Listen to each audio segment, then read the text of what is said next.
So this is going to be another movie review. This one's called Crank 2006. Giving it 5 out of 5 stars of this flick. The movie poster is great.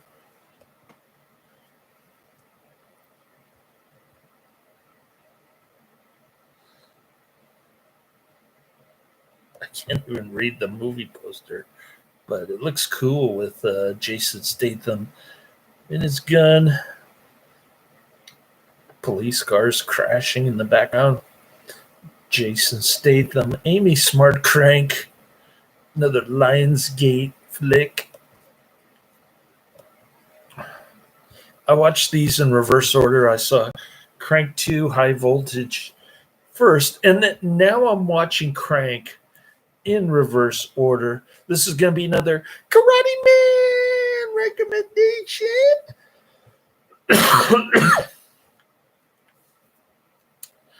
Crank is a 2006 U.S. action film directed by Mark Neveldine and Brian Taylor in their directorial debut. It stars Jason Statham, Amy Smart, Jose Pablo Cantillo, Efren Ramirez, and Dwight Yoakam, all of whom appeared in Crank 2 High Voltage. The title of the film comes from a slang word for methamphetamine. I thought that was an old slang term from the early 90s. Okay. In the film, Chelios Statham, an LA-based assassin, is poisoned by synthetic drug, and he must keep his adrenaline flowing constantly to keep himself alive, while trying to track down the culprits responsible for poisoning him. It was followed by a sequel titled Crank High Voltage. So unlike Crank High Voltage, Crank, the first one, did not have Bai Ling, unfortunately. My Carrie Costner, who plays a total fob woman. Amy Smart says, "What is that?" Oh, we love Bai Ling on this channel. But the soundtrack is much better on the original than compared to the sequel. So on the one hand, you've got Bai Ling, the superior actress in the sequel, and on the other hand, you have the the soundtrack, which spans from the late 60s to the mid 80s. And it's all over the place. And it's a great, it is a great soundtrack. I think it's better than the sequel's soundtrack, although the Billy Squier tune in the Crank 2 High Voltage was perfectly timed. It was cool. You go into a strip bar and you hear "Stroke Me." Perfect timing. All right.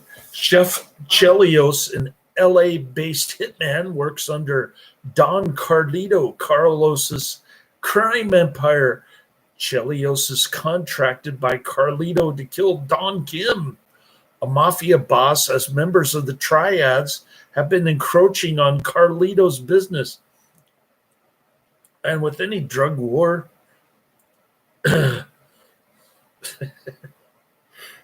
I guess there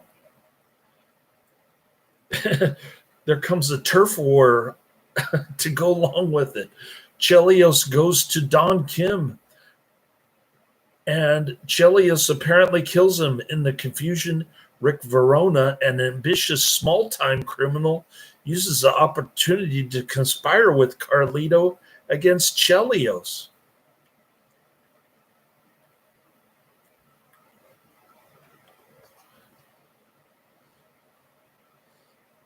Verona will kill Chelios so the triads won't retaliate, and then take Chelios's place as Carlito's newly hired gun.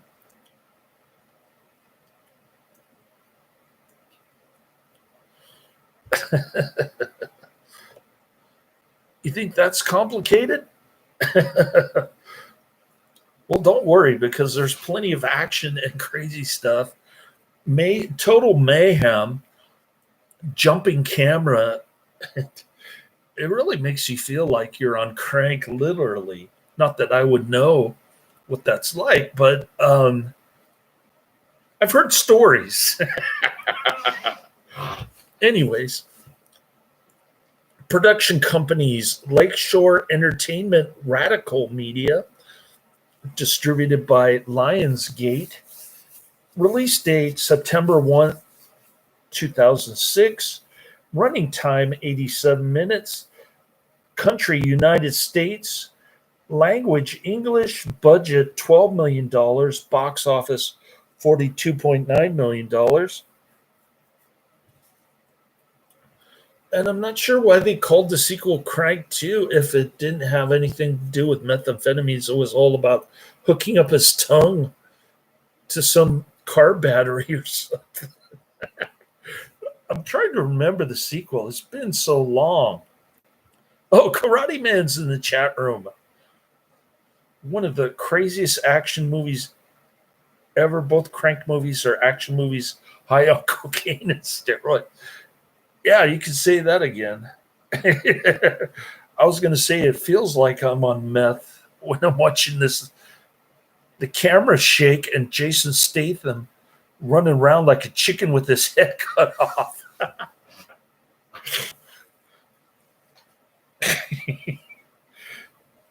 Crazy, crazy, crazy.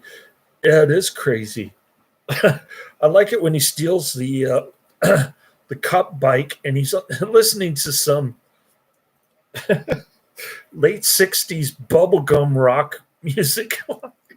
Well, he's standing up and going like this, and you can see his butt cheek flapping from the hospital gown. That was hilarious.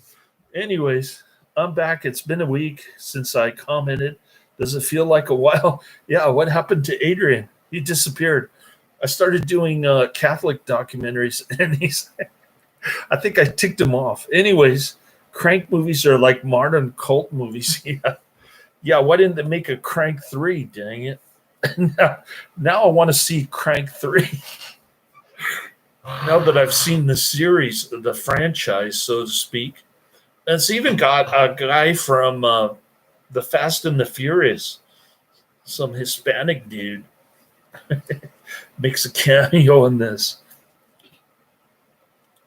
A lot of them actors in the original are in the sequel, as I mentioned, and then you've got one random Fast and Furious guy from 2001. Anyways, while Chelios sleeps in his apartment, Verona and his brother Alex, along with several henchmen, break into the apartment and they inject Chelios with the Chinese synthetic drug, which inhibits the flow of adrenaline, slowing the heart and eventually killing the victim. Chelios wakes to find a recording left by Verona showing what he has done. A furious Chelios calls Doc Miles a mafia surgeon, and Miles informs Chelios that to survive, he must keep his adrenaline pumping through constant excitement and danger, and is unsure if the antidote exists. So this absurd adrenaline includes a defibrillator and him getting random sex acts from Amy Smart in public. he's getting a blowjob in the car while these mafia goons are chasing him. And all these Asian people are staring at him while he's boning his girlfriend. The scene with the schlong was not necessary. Yeah. Is this a Crank movie or is it like Crank 2 where he gets his power from a defibrillator or jerking off or something? The scene with the schlong was not necessary. Yeah, he's just standing there in his hospital gown, getting a hard on from watching television coverage of his rampage through the window with this crowd looking at him. Anyways, Karate Man says Jason Statham mentioned at press for Crank he wanted 100% real stunts, all practical, no CGI. Crank is so ballsy but awesome. David Carradine played an Asian old man in the sequel, which was odd. That's why I saw the sequel first, because of David Carradine. That's the only reason why I saw Crank 2 High Voltage, or Crank High Voltage, whatever they're calling it nowadays.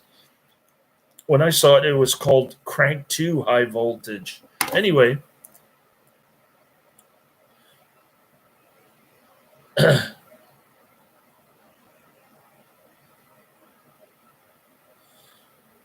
Chelios keeps his adrenaline through risky and dangerous acts, which include picking fights with other gangsters and police, reckless driving and motorcycling, taking illegal drugs and synthetic epinephrine.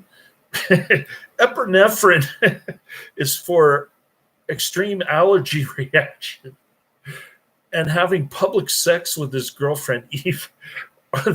That's quite a range of reckless behavior there. And I'm not sure how that contributes to adrenaline rush, but okay. Chelios visits Carlito at his penthouse. I guess he really enjoys having public sex with his girlfriend. Chelios asks him to help find an antidote, as well as to find and kill Verona and his crew. Carlito says there's no antidote and only confirms that Carlito and Verona are working together. Carlito tells Chelios that he will use his death as a scapegoat against the Chinese. Are you confused by the plot as much as I am? Oh, wait, there isn't a plot. Never mind. An angered Chelios leaves Carlito's penthouse to find Verona through a cross-dresser named Caleb. He's got a T-shirt that looks like Britney Spears or something. His T-shirt goes up to his nipples almost. Anyway, Chelios finds Alex at a restaurant and unsuccessfully interrogates Alex about his brother's whereabouts before killing him. Yeah, chopping off his hand. Chelios phones Verona through Alex's phone. Chelios tells him of his brother's death, prompting Verona to send thugs after Eve as revenge. Chelios rushes to pick up Eve before Verona's thugs get to her. Good luck with that. Chelios reveals his true profession to her. He's whispering the whole time, and I need an external speaker for my Chromebook so I can hear what's going on. Otherwise, I got to turn on the subtitles because I got this this Muka HEPA filter going for the mold exposure in my unit here. Anyways, it's white noise. It's not too noisy, this HEPA filter, but I keep it on 24/7 pretty much. Because the mold exposure is pretty bad here. Anyways, Chelios rushes to pick up Eve before Verona thugs get to her. Chelios reveals his true profession to her, and that he was planning to retire to spend more time with her. He's about to shoot this triad dude, And he says, "Oh, never mind. Just go away for 48 hours, and I won't shoot you in the head, so I can spend more time with my girlfriend." Kalo, who has been kidnapped by Carlito's men, is forced to call Chelios. Kalo tells him that Verona is at a triad warehouse. Chelios goes there, finding Kalo's corpse and the henchman. They reveal that Carlito ordered them to kill Chelios. Eve, who has followed Chelios, unexpectedly arrives in a freight elevator while they're shooting up the place. It's like, is it a warehouse or is it a Korean factory? Eve unexpectedly arrives. Yeah, you can say that again. She just pops out of nowhere, but then escapes. She escapes with Chelios after a shootout with Carlito's henchmen.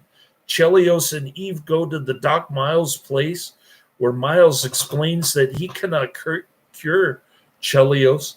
Knowing that he will die soon, Chelios decides to take his revenge on Verona, and Chelios arranges a meeting with him at a downtown hotel.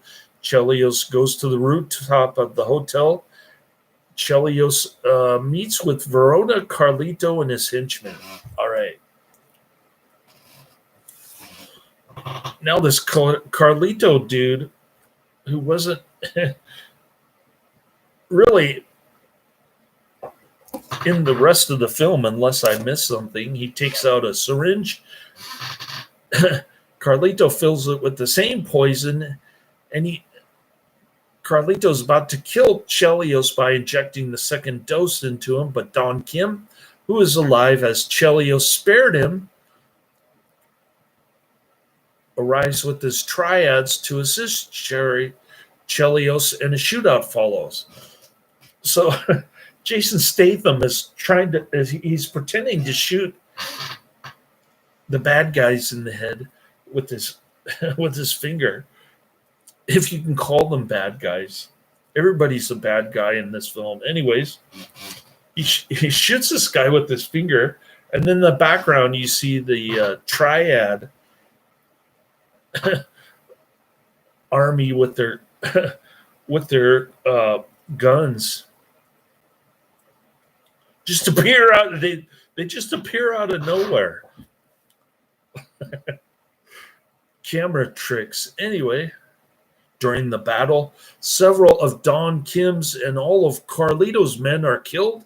Carlito tries to escape with his private helicopter. This is another great scene. The ending is sort of paves the way for the sequel when you hear a heartbeat. Oh, I spoiled it. Anyways, Chelios manages to catch up to him. Chelios holds Carlito at gunpoint. Before Chelios can kill Carlito, Verona sneaks behind. Verona injects Chelios with the syringe, after which Chelios collapses. Carlito is betrayed by Verona, who shoots him dead. Carlito tries to escape with his helicopter. However, Chelios manages to board the helicopter. Chelios engages in a fight with Verona.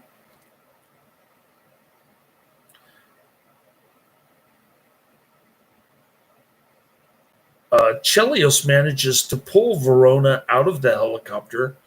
While mid-air, Chelios proceeds to snap Verona's neck, killing him. While falling, Chelios calls Eve on the cell phone to apologize for not coming back. And that sets the stage for Crank 2, High Voltage. Another great flick. Oh, Karate Man retracted all of his chats. Guess he has nothing further to say about Crank. But at least he's back in the chat room. I guess he went on another vacation in in the red light district of the Netherlands. I don't know. Anyways, the film was written in 2003 with Johnny Knoxville in mind for the lead role, but Jason Statham came on board rather than being shot on 35 millimeter film like most films at the time. The filmmakers of Crank opted to shoot on digital videotape using Canon XL2 and Sony Cine Alta HDC-5. Oh, sorry. Sony Cine Alta HDC-F950 cameras. The film was shot on location in Los Angeles. This was before the rats took over Los Angeles, causing the plague in Maxine's Waters district. Co-directors Mark Neveldine and Brian Taylor operated both A and B cameras, where one would get a wide shot and the other would get a close-up shot. Statham did all fight and car stunts on his own, including the fight in a helicopter 3,000 feet above Los Angeles. That's incredible. Jason Statham is the real deal. These two movies confirm that he is a serious actor. No, nobody can match his intensity. David Carradine should have been utilized more, though. I wish he could have fought Jason Statham. That would have been better that way. Yeah, he's like 80 years old. I think he can only do Tai Chi videos at this point. Were you aware of the first Crank when you reviewed the sequel 8 years ago? Well, of course I was, because they were at that time they were calling it Crank 2. So obviously there was an original. Although sometimes, like in Troll 2, there is no original. You make a good point there, Karate Man. I stand corrected. Okay. Now I want to watch Crank movies again. I only saw them once, which was almost 2 years ago. I saw Crank 2 like 10 years ago. That's when I first recommended the first Crank, and here we are. You're reviewing the first. Time flies. Well, I saw it in reverse order again because David Carradine was in the second one, and we like all things David Carradine on this channel. My comments are here, the ones you haven't read. Oh, okay. Well, I've read them now. The soundtrack. Now, this is one of the better things about the original is the soundtrack. One of the better things about the sequel is Bai Ling, not David Carradine. Contrary to what Karate Man says, Bai Ling is the reason to watch the sequel, not David Carradine. The soundtrack for the film was released on August 22nd, 2006. AllMusic gave the album 3 out of 5, stating what here is imaginative, creative, and head-scratchingly cool. While it's a very tacky and overly obvious thing, indeed, to end with Jefferson Starship tune Miracles, why not just give away the ending, huh? This set is pretty much unassailable. Yeah, I forgot NoFX is on here. So you've got lamestream music. Some of it hard rock from late 60s, some of it bubblegum rock from late 60s, some of it punk from the early 90s, I guess. NoFX, Kill All White Man. Kill All the White Man. Is that from 80s or 90s? I don't know. NoFX became lamestream in the 90s, I think. Neveldine Taylor, along with Jason Statham and Efren Ramirez, appeared at the 2006 Comic-Con convention in San Diego, California. The panel showed a short clip, and the panel promoted the film, mentioning that it was shot in HD and that no wires or CGI were used for the stunts scenes. The filmmakers also make extensive use of web advertisement to promote the film. Lionsgate bought a featured spot on the homepage of YouTube. Lionsgate paid several of its well-known members to advertise. Crank opened on September 1st, 2006 in North America in 2,515 theaters. It grossed $10,457,367 on its opening weekend. And it was ranked number 2 at the box office behind Invincible. That was a lot of money in 2006.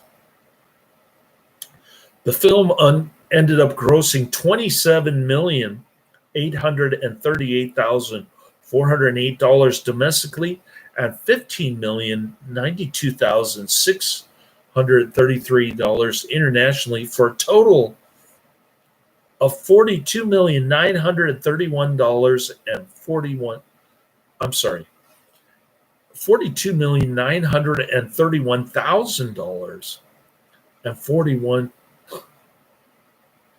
What am I saying?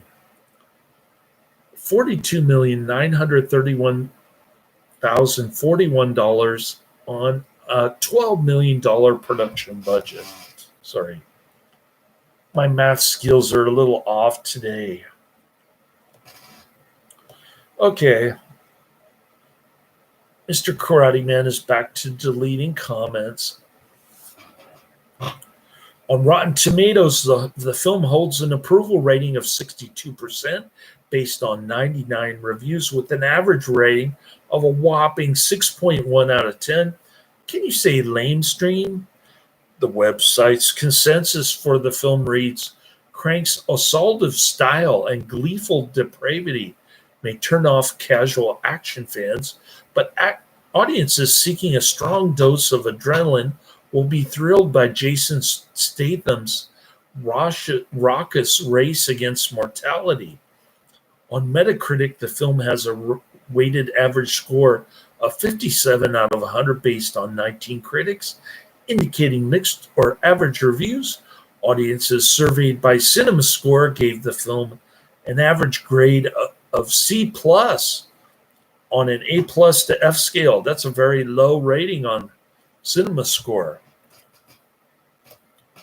Lionsgate chose not to screen the film for critics or the press prior to its theatrical release. That's unfortunate. Some filmmakers and actors singled out Crank and its sequel among their favorite Statham films, including Seth Rogen, Rupert Grint, Simon Pegg, James McAvoy,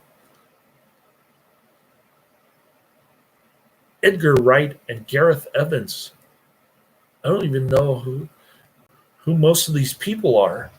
They're a bunch of lamestream modern-day actors. All right, the Region 2 version of the DVD was released December 26, 2006, but initially it had no special features. The Region 1 DVD was released by Lionsgate on January 9, 2007. The DVD is available in separate widescreen and full-screen editions, each with Dolby Digital 5.1 and 2.0 tracks. The bonus materials includes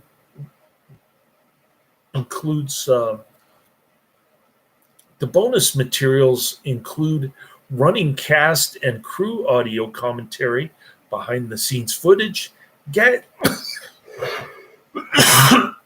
excuse me, gags, maps, making of insights, and interviews with the cast.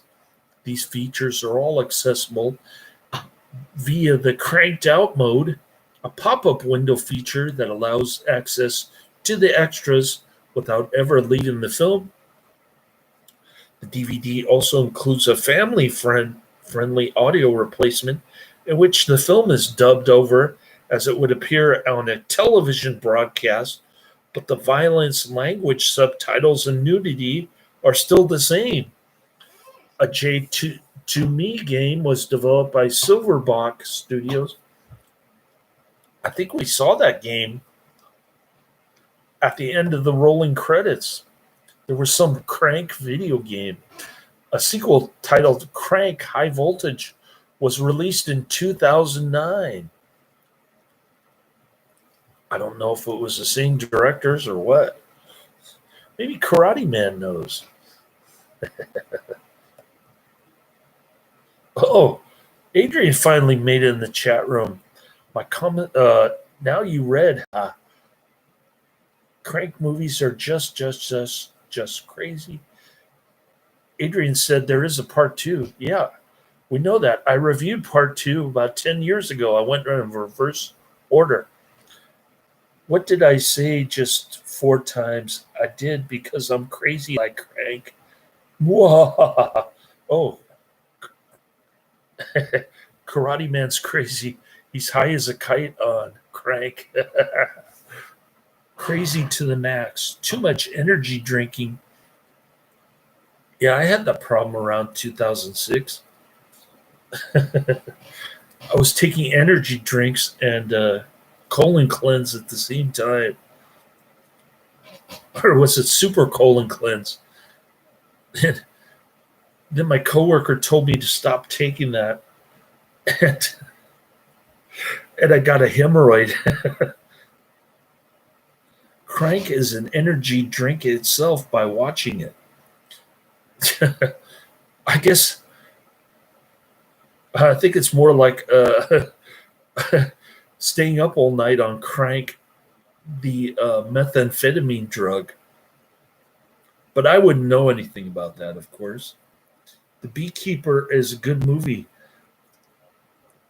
Karate Man already recommended that one, Adrian. Anyway, The Beekeeper with Jason Statham, I recommend on the holidays early this year. There we go with Karate Man's impeccable memory. He said he recommended it on the holidays every year. Let's see how far it is on the list. Is it 34 years from now? May as well add 5 years, 10 years. Now that I'm doing Catholic documentaries at the suggestion of my parochial vicar. But I don't know how many Catholic documentaries are on Farm Dog or Beekeeper. The Beekeeper is 1,752 on my list. It's not that far down my list. It's like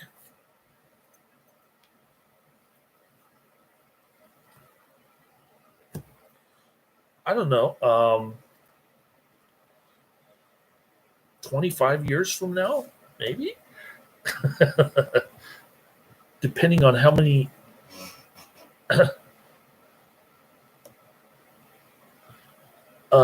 Catholic documentaries I have to go through.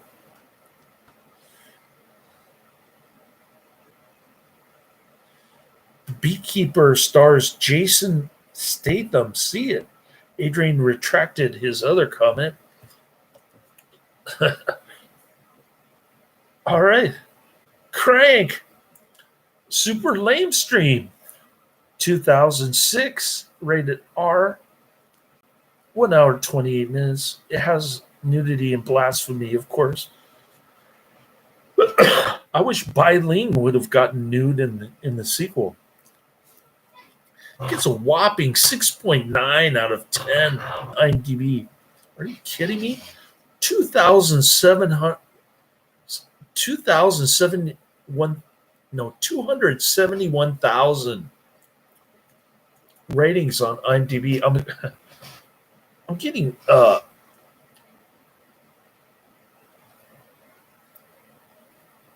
getting bad at my math calculations here. All right, popularity. On the popularity meeting on meter on IMDb, it's ranked 2,850, down 546. You know it's lamestream when it's on the popularity meeting.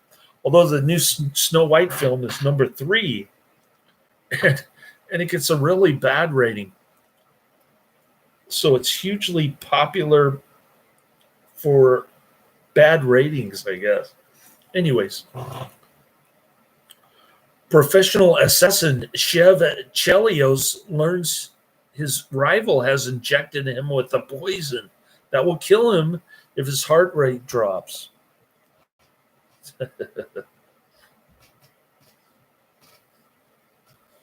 All right. Here's a review from C.M. Baker. The title of the review on IMDb, C.M. Baker Review of Crank 2006. The title of the review on IMDb from C.M. Baker, dated September 1st, 2006, is Crank is Grand Theft Auto on the big screen. Fast, hyper, action-paced, drug-induced, insane. Crank is all of these things and extremely entertaining too. No doubt a movie just made for the guys. It's filled with guns, car chases, sex, random humor, nudity, Amy Smart, Pedro from Napoleon Dynamite, sex, nudity, etc. I'll have to look up Pedro. I forgot he was Napoleon Dynamite. The only thing missing were some hand-to-hand fight scenes that would have made the movie complete. Instead, we do get a nice confrontation where one person is armed with a butcher's knife, but I shan't spoil that one. Yeah, he chopped off the dude's hand. and then his brother is looking at the hand, laughing the whole time. But yes, this is a live-action video game on the big screen. Google Maps zooms into the next location Chev visits, and on screen text gives you its name, a la a video game's next level sequence. Chev's girlfriend thinks he is a video game programmer. The original titles for Crank are shown in the blocky, pixelated styles of a 1980s Atari game. Chev is just trying to get to the boss at the end of the game. And a tip for those of you yet to see it, stay through the credits. It reinforces everything I just said. Yeah, you get the blocky video game at the end. I'm not sure if that's actually the same as the actual video game that spawned from this movie. But anyways, people in the chat room, it's a Saturday night. High and dry. High on Crank.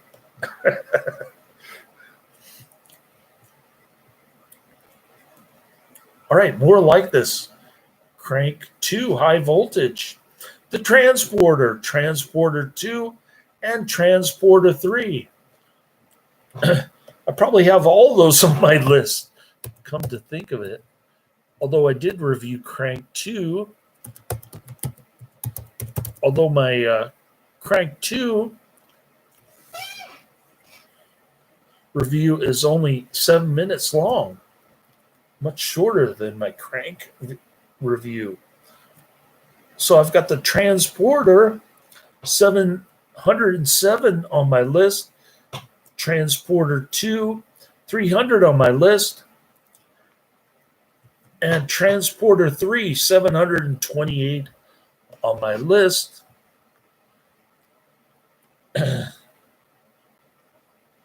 Karate Man has recommended all the Jason Statham lamestream movies. Jason Statham did all of his own fight and car stunts. Throughout the movie, references to Chinese items and characters are continually made. Don Kim is said to be Chinese, though Kim is traditionally a Korean name. In the Chinatown section of the movie, when the schoolgirls are interviewed for the news, they are speaking Korean. Also in the warehouse, the workers also speak Korean, a hint that this is a purposeful mistake by the director writer is made when, in the hospital, a page is heard calling for anyone who can speak Korean.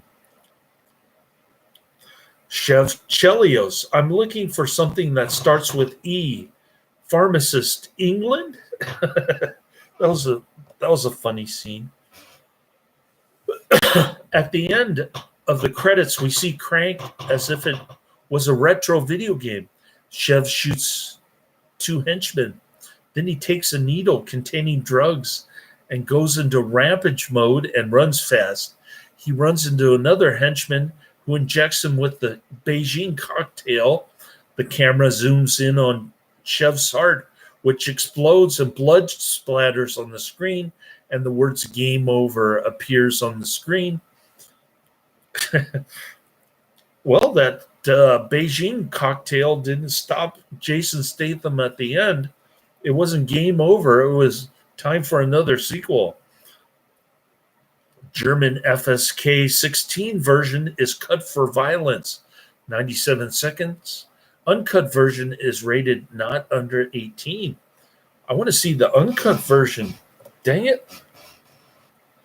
This is featured in The Tonight Show with Jay Leno, episode number 18.105, 2010. Soundtracks: Bring Us Bullets, written by John Reese, Jason Crane, Paul Obeem, PDX as Peter Reichard, Mario Rubalcaba, performed by Rockets from the Crypt, courtesy of Vagrant Records LLC, under license from Universal Music Enterprises. Release date September 1st, 2006 in the United States. Country of origin United States. Official site is on Facebook. Does anybody use Facebook anymore? Languages: English, Spanish, and Korean, also known as Muerte Anunciada. Filming locations: The Prince, 3198 West 7th Street, Los Angeles, California, USA. Production companies: Lakeshore Entertainment, Lionsgate, and Radical Media. Budget: $12 million. Opening weekend, US and Canada, $10,457,367 on September 3rd, 2006. Gross US and Canada, $27,838,408. Gross worldwide, $42,931,041. Runtime, an hour 20 minutes, perfect runtime. It's in color, of course. It's a 2006 movie. The only modern black and white movie that I can think of is maybe Schindler's List or The Lighthouse. I don't know. Not too many black and white movies these days that are 21st century. Sound mix: SDDS, Dolby Digital DTS, and Dolby Atmos. Even Schindler's List was prior. I think that was a 1990s movie. What am I talking about? I guess The Lighthouse is the only black and white 21st century movie. I've cut right back on my drinking. I have both Crank DVDs. Thanks. Oh no, I have Instagram. Oh, you do? Did you post your DNA test? I think those things are scams. I hope you didn't get scammed on that, Adrian. But you did. I did check out your short on your DNA thing. I just got my here's my MRI on my right knee. I don't know if I have a torn meniscus what's going on with that. But I'll find out when I call sick from work. The temp, the blondie who was getting her master's in writing, she found a teacher job. So she's going to be quitting and training the new temp. It's a revolving door at the front desk, which is what I was doing last year. And then I got sort of promoted to administrative assistant, which is like a glorified secretary. And so now I'm doing both front desk and administrative assistant. No wonder I got a fat raise. I'm making the same money that I was making back in 2010 when my son was born. But it's a lot more than I've been making during the last 15 years. So, life is funny. Of course, inflation is much worse now, so my savings account is gone. I had $20,000 on it in there, and it's gone. I tried to buy risky options on Robinhood, and it didn't work out well. But maybe when I get a settlement next month, I can just try a different strategy with the options. I think my strategy wasn't working. Or maybe it was misdirected. Okay, coming down the pike. Let's do this. Number 1, Mark for Death, 1990. Number 2, Triduum,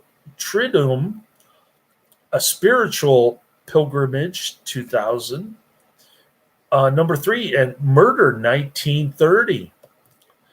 So those are the next 3 coming down the pike.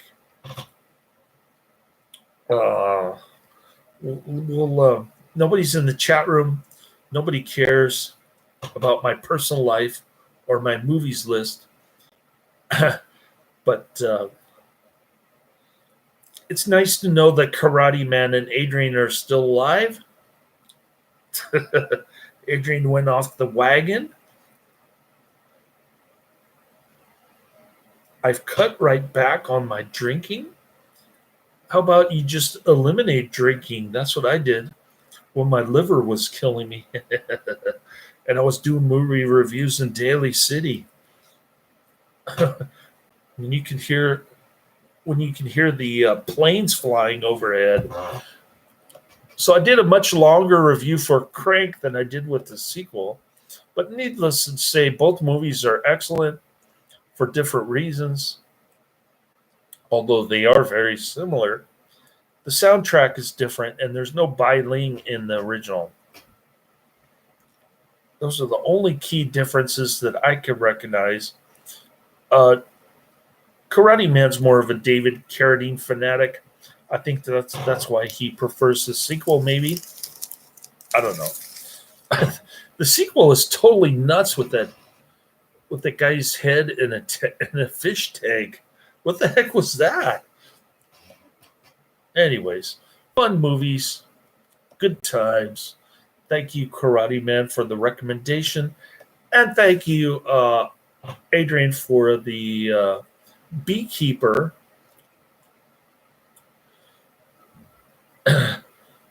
Mentions. But I think Karate Man already beat you to the punch on that because I already have the Beekeeper and all the Transporter.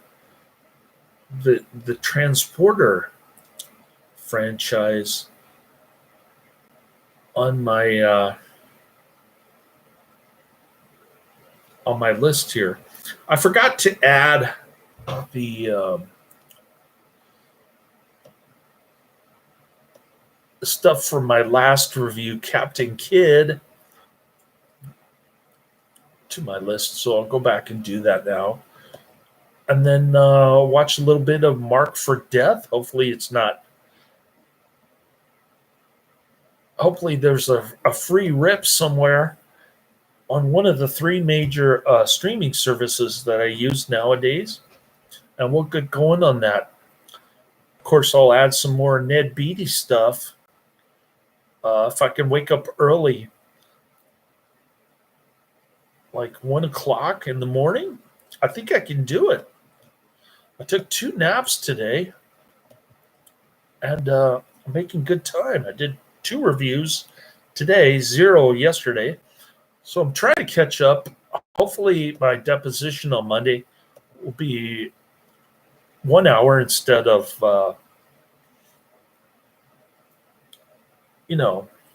8 hours. But you never know with these attorneys. They might, they bill hourly, so they might try to extend it out. Ask me 1,000 questions. Who knows? But it should be interesting. I don't like to swear oaths, but thankfully I don't have to swear on a Bible, so that's a good thing about Monday. But I do have the day off. I'm going to relax, catch up on some movie reviews if I can, at least in the morning anyway. And we'll see how that goes. Laters.